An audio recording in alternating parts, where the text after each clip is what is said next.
Hello বন্ধুরা, আজকে আমি তোমাদের সাথে ইমাদাচ্ছি ভুটানিজ একটা রেসিপি শেয়ার করব। ভুটানের খুব ফেমাস রেসিপি ইমাদাচ্ছিটা। ইমাদাচ্ছি ডিম পোচ তৈরি করব, তার জন্য কি কি করব তোমাদেরকে শেয়ার করছি। প্রথমে পেঁয়াজ, লঙ্কা, রসুন কুচি কুচি করে নেবো। তারপর প্যানের মধ্যে একটু বাটার নেবো, তার মধ্যে সমস্ত কিছু ভেজে নেবো।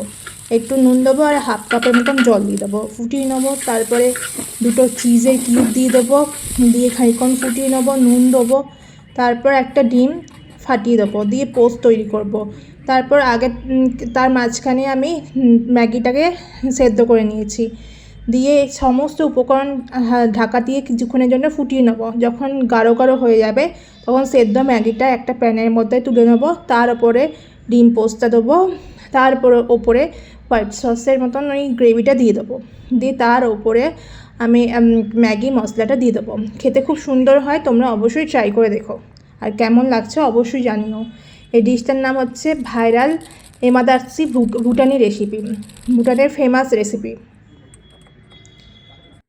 থ্যাংক ইউ বন্ধুরা, এরকম ছোটো ছোটো সুন্দর সুন্দর রেসিপি দেখার জন্য আমাকে অবশ্যই ফলো করো।